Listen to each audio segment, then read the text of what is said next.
नमस्कार दोस्तों, स्वागत है आप सभी लोगों का। सुप्रभात। आज 21 सितंबर है और 21 सितंबर के दी हिंदू को एनालिसिस करते हैं अगले 15 से 20 मिनट में। ठीक है, तो कुल मिलाकर के 4 से 5 खबरें हैं, उनको डेप्थ में देखते हैं। ठीक है, पहली एक खबर है पंबा नदी से। पंबा नदी, देखिए केरल एक राज्य है और केरल राज्य में ये पंबा नदी है। इम्पॉर्टेंट क्यों है, इस समय चर्चे में क्यों है, तो वो भी कारण आपको बता देते हैं। चर्चे में इसलिए क्योंकि अभी ओणम वहाँ पे फेस्टिवल अभी मनाया गया है, उसी दरमियान स्नेक बोट रेसिंग होती है। आपने देखा होगा बचपन की जो किताबें होती थी एसएसटी की, उनमें पतली पतली सी नाव होती थी और नाव की रेसिंग होती थी, बोट रेसिंग, स्नेक जैसी, सांप जैसी, वही तो वो पंबा नदी पर ही होती है। ठीक है, अब पंबा नदी के बारे में जान लेते हैं क्यों इम्पोर्टेंट है। देखिए, पंबा नदी केरल की तीसरी लार्जेस्ट नदी है, तीसरी सबसे बड़ी नदी है केरल की। तो प्रश्न उठता है कि दो कौन सी बड़ी बड़ी हैं, तो केरल में मुख्य तौर पे 3 नदियां हैं, हालांकि अन्य भी नदियां हैं लेकिन बड़ी 3 हैं। पहली सबसे बड़ी जो नदी है वो है पेरियार, जिससे मुल्ला पेरियार डैम भी बना हुआ है।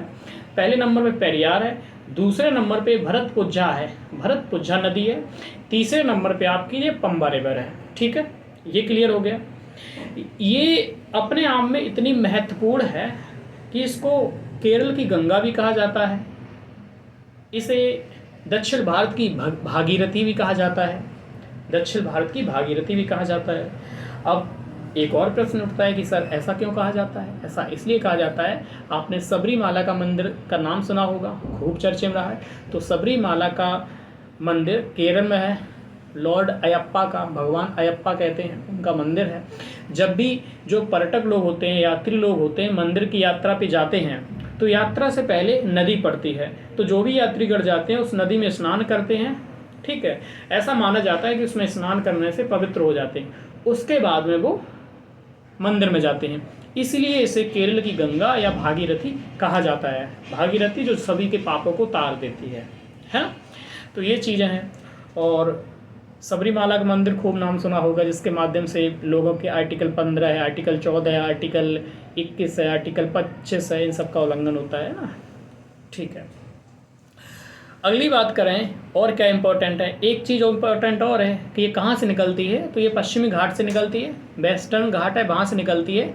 और वेस्टर्न घाट में कई सारी हिल्स हैं, पहाड़ियाँ हैं, उनमें से एक पहाड़ी है जिसका नाम है पोलाची मलाई, पोलाची मलाई हिल्स, पोलाची मलाई पहाड़ी है, वहाँ से ये पंबा नदी निकलती है और जाकर के अरब सागर में गिर जाती है। ठीक है, और पंबा नदी है वो बेम्बनाड झील भी इसी से जुड़ी हुई है, यानी कि जो पंबा नदी है ये बेम्बनाड झील में जाके जुड़ जाती है।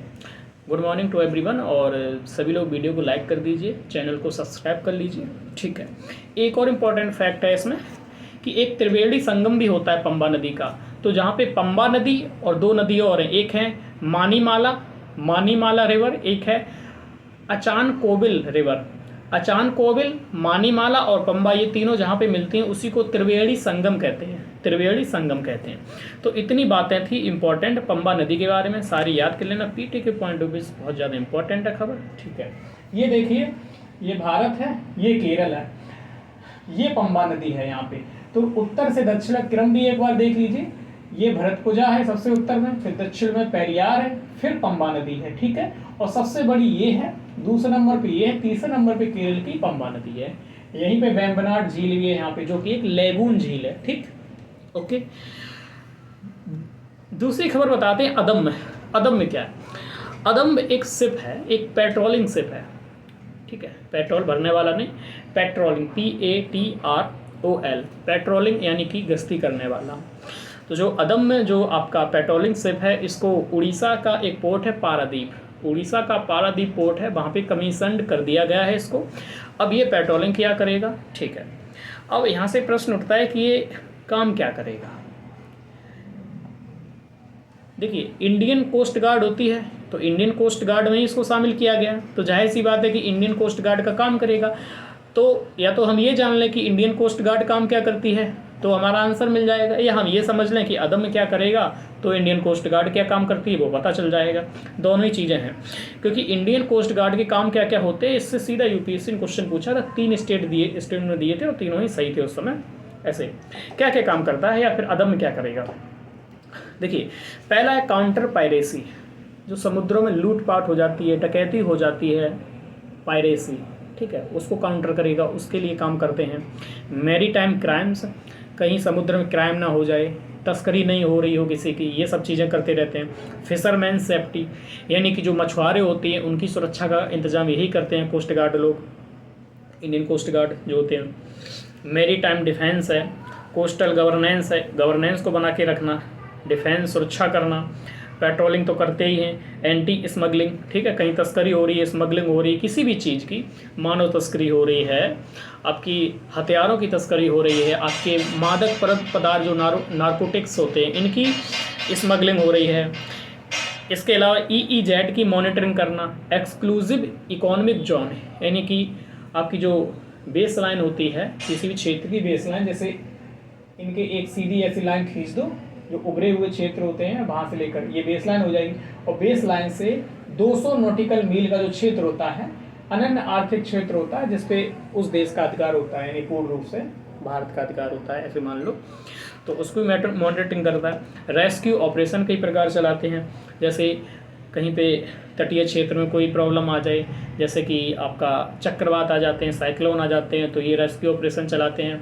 कभी जहाज़ पलट गया, इवन मॉरिशस वगैरह में संकट आ गया था, तब भी इंडियन कोस्ट गार्ड को भेजा जाता है, क्योंकि ये रेस्क्यू ऑपरेशन खूब अच्छे से चलाते हैं इनका, इसीलिए इनको इसी प्रकार से इनको ट्रेनिंग दी जाती है, तो ये काम करेगा अदम्य, ठीक है। ये फर्स्ट इंडियन कोस्ट गार्ड का शिप है जो कि स्वदेशी है, और साथ ही साथ में कंट्रोलेबल पिच प्रोपेलर्स है, ठीक है, आपको इतना ही ध्यान रखना और कुछ खास है नहीं इसमें, ठीक, ये चीज़ें। अगली खबर देखिए वीडियो को लाइक कर दीजिए। Good morning to everyone, good morning. Video को लाइक कर दीजिए और चैनल को सब्सक्राइब कर लीजिए, और एक टेलीग्राम चैनल है अपना journey to IAS PCS, journey to IAS PCS, उसको सर्च कर लीजिए या चैनल के अंदर जाइए, मिल जाएगा। वहाँ पे डेली आपको ये 1.5 से 2 पेज की PDF होती है, आपको मिल जाएगी, जिससे आपको नोट्स बनाने की ज़रूरत नहीं, आपका 15 मिनट का में क्लास कर लीजिए, ठीक है। बाद में देख रहे हो रिकॉर्डेड तो आप 2x पे कर लो, 1.5 पे कर लो, 15 मिनट में क्लास ख़त्म हो जाएगी, और जब मन हो इसको सेव करके रख लो, रिवीजन कर लो, आपको 2.5 घंटे नहीं देना पड़ेगा। अगली खबर है UAPA, unlawful activities prevention act 1967। UAPA इस कानून के तहत जम्मू कश्मीर के 2 संगठनों को आतंकवादी संगठन घोषित कर दिया है। किसने कर दिया? तो गवर्नमेंट करेगी, सीधी सी बात है, मिनिस्ट्री ऑफ होम अफेयर्स और भारत सरकार करती है, सीधी सी बात है। 2 संगठन कौन से हैं? संगठन का नाम सुन लीजिए, हालांकि हमारे लिए इम्पोर्टेंट नहीं है, लेकिन समझ लीजिए। जम्मू कश्मीर इत्तिहादुल मुस्लिमीन, मुस्लिमीन मुसलमान नहीं, मुस्लिमीन, जम्मू कश्मीर इत्तिहादुल मुस्लिमीन, और एक है Awami Action Committee, Awami Action Committee. इन दोनों पर सरकार ने UAPA कानून का प्रयोग करते हुए आतंकवादी संगठन घोषित कर दिया, डिक्लेयर कर दिया है, ठीक है, ओके। करंट तो इतनी ही थी। अब हमारे लिए जो स्टैटिक का पार्ट है, जहाँ से क्वेश्चन बनेगा, उसका नाम है UAPA। ये कौन सा कानून है? देखिए, इसका फुल फॉर्म है अनलॉफुल एक्टिविटीज़ प्रिवेंशन एक्ट 1967। वर्ष 1967 में, जिसमें इंदिरा गांधी प्रधानमंत्री हुआ करती थी, उस समय ये कानून लाया गया था। गैर गतिविधि निवारण अधिनियम 1967 इसका हिंदी में नाम है। देखिए, जब भी देश की संप्रभुता, अखंडता, सुरक्षा पर संकट होगा, यानी कि सोवेरेनिटी, इंटीग्रिटी और सिक्योरिटी, देश की इनको इंश्योर करने के लिए इसको बनाया गया है, ताकि देश की सोवेरेनिटी को कोई थ्रेट ना पहुंचे, ठीक है, इंटीग्रिटी है, सिक्योरिटी है, इन सब चीज़ों को। और किन चीज़ों से थ्रेट पहुंचता है? सीधी बात, आतंकवाद है, आपका अलगाववाद है, ठीक है, इन सब चीज़ों से। तो ये इन सब बातों में ये टैकल करता है, ये कानून जो है इन सब चीज़ों को टैकल करता है। तो इस कानून के तहत होता क्या है? अगर कोई संगठन है, संगठन जो देश के खिलाफ काम कर रहे हैं, अलगाववाद बढ़ा रहे हैं, आतंकवाद बढ़ा रहे हैं, देश की सुरक्षा के खिलाफ काम कर रहे हैं, देश को तोड़ने की बात कर रहे हैं, जम्मू कश्मीर को अलग करने की बात कर रहे हैं, तो उन संगठनों पर बैन लगा दिया जाता है और उन संगठनों को आतंकवादी संगठन घोषित कर दिया जाता है इस कानून के तहत, ठीक है। और इन दोनों संगठनों को जो आतंकवादी घोषित किया गया है, इसलिए किया गया क्योंकि जम्मू कश्मीर को अलग करने की बात करते हैं, वहाँ की आवाम को भड़काते हैं, जम्मू कश्मीर की जो, ठीक है, उन लोगों को भड़काते हैं और कहते हैं कि जम्मू कश्मीर को अलग होना चाहिए, इस वजह से इनको बैन लगा दिया है। एक तो ये काम करते हैं। दूसरा 2019 में इसमें संशोधन किया गया था, 2019 में संशोधन किया गया, उसके बाद से किसी व्यक्ति को भी आतंकवादी घोषित किया जा सकता है। इससे पहले किसी संगठन को ही आतंकवादी संगठन घोषित किया जा सकता है, किसी इंडिविजुअल को नहीं, किसी व्यक्ति को नहीं घोषित किया जा सकता था। लेकिन 2019 में संशोधन किया और इस कानून को और टाइट किया और मजबूत कर दिया कि किसी व्यक्ति को भी आतंकवादी घोषित किया जा सकता है। उस समय इस चीज़ का विरोध भी हुआ था, क्योंकि इसके काफ़ी लूप होल्स भी सामने आएंगे ना, क्योंकि इसका दुरुपयोग भी हो जाएगा, मिसयूज भी गवर्नमेंट करेगी। जो गवर्नमेंट का बुराई करेगा तो उसके खिलाफ ही लगा देंगे, क्योंकि सरकार की आलोचना करना या देश के विरुद्ध काम करना, इसको व्याख्या करने का काम सुप्रीम कोर्ट करेगा ना, ये तो बात की बात है, गिरफ्तार तो पहले ही हो जाओगे ना आप। ये चीज़ें हैं, तो ये काम व्यक्ति को भी आतंकवादी घोषित किया जा सकता है। और क्या क्या होता है इसके तहत? प्रिवेंटिव डिटेंशन भी होता है। जो भी सस्पेक्टेड होते हैं लोग, जिन पे संदेह होता है कि ये आतंकवाद से जुड़े हुए लोग हैं, आतंकवादियों से मिले हुए, आतंकवादियों को खबरें देते हैं, तो उनको डिटेन कर लिया जाता है इसके माध्यम से, संदेह के आधार पर डिटेन कर लेना, ठीक है। और फंडिंग को बैन कर देते हैं। अगर कोई एनजीओ में ऐसी फंडिंग हो रही है, किसी संगठन में ऐसी फंडिंग हो रही है जो आतंकवाद को प्रमोट कर रहे हैं, अलगाववाद को बढ़ावा दे रहे हैं, तो ऐसे संगठनों पे बैन कर देते हैं, उनकी फंडिंग को बैन कर देते हैं, उनको रोक देते हैं। और जब भी किसी चीज़ पर ये काम होता है तो नेशनल इन्वेस्टिगेटिंग जो एजेंसी होती है NIA, वो जाँच करती है। तो ये NIA को एम्पावर करता है कि इन्वेस्टिगेशन वो करे, और जो प्रोसिक्यूट है वो काम करे, यानी कि मामला चलाते हैं सब ऊपर, तो ये काम NIA करेगी, ठीक है। ओके, ये सारी चीज़ें हो गई। इसमें कुल मिलाकर 3 बार संशोधन हुआ, ध्यान रखना, क्योंकि UPSC ऐसे क्वेश्चन पूछता है, आपसे सीधा पूछ लेगा यूपी में अभी तक 5 बार संशोधन हुआ, गलत हो जाएगा। 3 बार हुआ। कब? 2004 में हुआ, फिर 4 वर्ष बाद यानी 2008 में हुआ, फिर 2019 में। तो 2004, 2008 और 2019 में संशोधन हुआ, 3 बार संशोधन हुआ। आया कब? 1967 में आया। इसको क्रिटिसाइज भी किया जाता है, आलोचना की जाती है। क्यों? देखिए, ये बहुत ज़्यादा एक्सेसिव पावर्स दे देता है, यानी कि सरकार को बहुत ज़्यादा पावर दे देता है। अब मान लीजिए सरकार की कोई आलोचना कर रहे हैं, कल को आप में से कोई सरकार की बुराई कर रहा है, आलोचना कर रहा है, सरकार कहेगी आप देश विरोधी काम कर रहे हैं, आप देश के विरोध में काम कर रहे हैं, आप देश की संप्रभुता, सुरक्षा और अखंडता के विरुद्ध काम कर रहे हैं, तो आपको UAPA के अंतर्गत धर लिया जाएगा। कोर्ट इस पर सुनवाई। देखिए, जो UAPA, ये जो कानून होते हैं, ये इसकी जो सज़ा नहीं, इसकी प्रोसीजर ही अपने आप में सज़ा हो जाती है, क्योंकि कुछ समय के लिए आपको 4-5 महीने के लिए रख लिया जाएगा, उतनी आपको सज़ा मिल जाएगी, ठीक है ना। उसके बाद में कोर्ट आपको बरी करेगा, वो बात अलग है, तब तक तो 6 महीने तो आपके चलेंगे ना। तो ये होता है। सरकार की आलोचना भी करेंगे। ह्यूमन राइट्स का उल्लंघन होता है इससे, जैसे कि कई सारे पत्रकार रहे हैं, है ना, जर्नलिस्ट रहे हैं, एक्टिविस्ट रहे हैं, और इवन स्टूडेंट जो प्रोटेस्ट करते हैं उनको भी घोषित कर देते हैं कि ये आतंकवादी हैं। वर्तमान में स्टूडेंटों की जो दुर्दशा है इस देश में, वो तो कोई भी अनभिज्ञ नहीं है इस तथ्य से, है ना। तो स्टूडेंट प्रोटेस्ट करते हैं, उनको भी आतंकवादी घोषित कर देते हैं, उनको गिरफ्तार कर लिया जाता है। कहने का मतलब है कि unlawful activities prevention act 1967 article 19 को सप्रेस कर देता है, बोलने की आज़ादी को, जो कि डेमोक्रेसी की फाउंडेशन है, उसको ही सप्रेस कर देता है, समाप्त कर देता है। तो ये उसकी क्रिटिसाइज भी किया जाता है। तो ये सारी चीज़ें देखी। ओके, अगली खबर है। अगली खबर कुछ नहीं, एक एडिटोरियल था। एडिटोरियल कल वाली खबर पे था कि जो पाकिस्तान और सऊदी अरब में जो अपना एक एग्रीमेंट किया है, उस एग्रीमेंट का नाम क्या है? Strategic mutual defence agreement. Strategic mutual defence agreement, रणनीतिक पारस्परिक रक्षा समझौता हिंदी में कहेंगे। इसका मतलब क्या है? इसका मतलब ये है कि पाकिस्तान और सऊदी अरब ने एक एग्रीमेंट किया है। सऊदी अरब पे कोई अटैक करेगा तो पाकिस्तान उसका सपोर्ट करेगा, सऊदी अरब का, और पाकिस्तान पे कोई अटैक करेगा या युद्ध में जाएगा तो सऊदी अरब उसका सपोर्ट करेगा। यानी कि सऊदी पे अटैक पाकिस्तान पे अटैक माना जाएगा, पाकिस्तान पे अटैक सऊदी अरब पे अटैक माना जाएगा। जैसे कि नेटो का कंसेप्ट है। आपने अभी थोड़े दिन पहले देखा होगा कि इजराइल ने भी कतर पे अटैक कर दिया था। अटैक का मतलब कतर में एक ड्रोन हमला किया, जिसके माध्यम से कतर में क्या एक हमास संगठन है ना, हमास संगठन का एक प्रमुख वहाँ पे था, उसके ऊपर अटैक किया, लेकिन वो बच गया और 6 नागरिकों की जान चली गई कतर में। उसके बाद में दुनिया भर के 50 मुस्लिम देशों के लीडर एक साथ बैठते हैं और कतर में बैठक होती है। दोहा राजधानी है कतर में, कतर की राजधानी दोहा, वहाँ पे बैठक होती है। उसी दरमियान ईरान कहता है कि अब सभी मुस्लिम देश इजराइल से संबंध को तोड़ लें।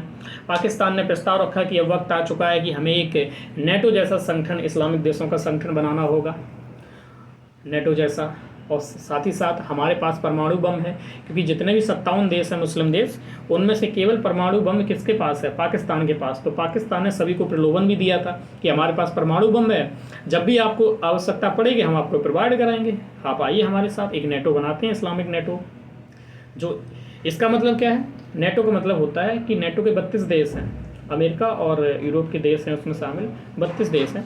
नेटो के किसी भी एक देश पे हमला आप करोगे तो वो माना जाएगा पूरे 32 देशों पे आपने अटैक किया है, और 32 देश एक साथ होकर रिटेलिएट करेंगे आपको, यानी कि 32 देशों की सेना आएंगी, आपसे लड़ेंगी।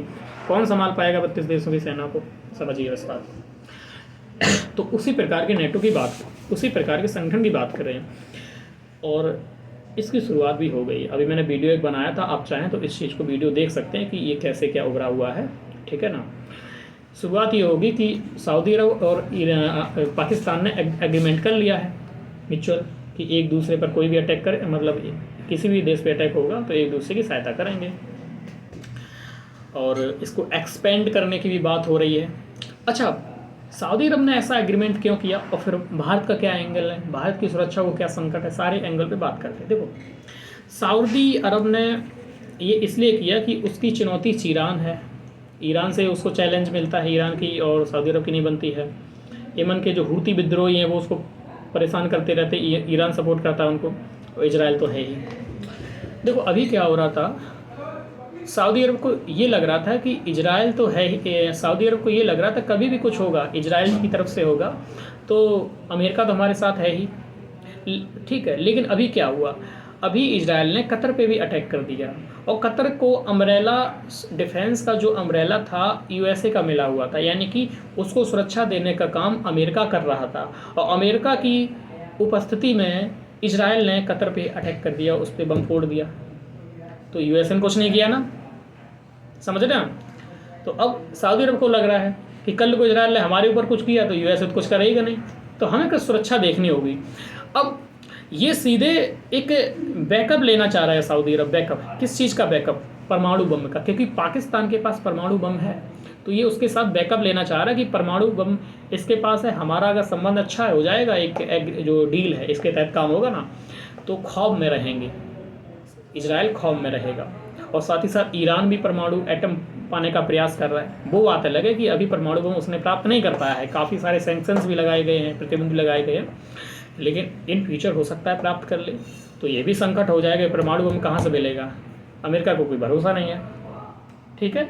तो ये सारी चीज़ें हो रही हैं, तो चल ही रहा है। हमास पे इजराइल ने अटैक किया, कतर पे किया, ये सारे एंगल आए हैं, देखते हैं क्या होते हैं। भारत की बात करें तो भारत को इससे कोई चिंता की विषय बात है नहीं।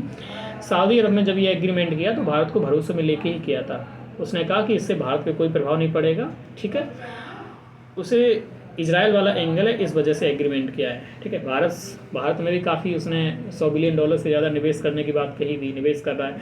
हमारा डायस्पोरा बड़ी संख्या में वहाँ रह रहा है, जो उसकी इकॉनमी को बूस्ट करता है सऊदी अरब की, हमारे यहाँ रेमिटेंस भेजता है, ये भी चीज़ें हैं।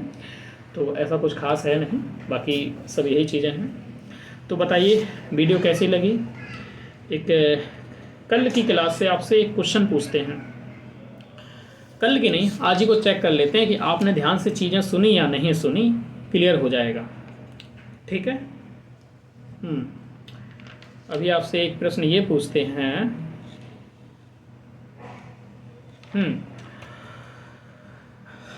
केरल की सबसे बड़ी नदी कौन है? सबसे बड़ी नदी कौन है? लार्जेस्ट नदी कौन है? बड़ी नदी कौन है? ये बताइए कमेंट सेक्शन में। और मिलते हैं अगली क्लास में। शाम को जीएस डिस्कस होता है डेली, रात में 9:30 बजे, और सुबह 6 बजे दी हिंदू एनालिसिस होता है, और आंसर राइटिंग भी होती है। और यूपीएससी की जो मेन चीज़ है वो आंसर राइटिंग है, तो आप आंसर राइटिंग में भी शामिल हो सकते हैं। इसका PDF मैं 2 पेज का है, दे दूँगा टेलीग्राम चैनल पर, ठीक है। जय हिंद।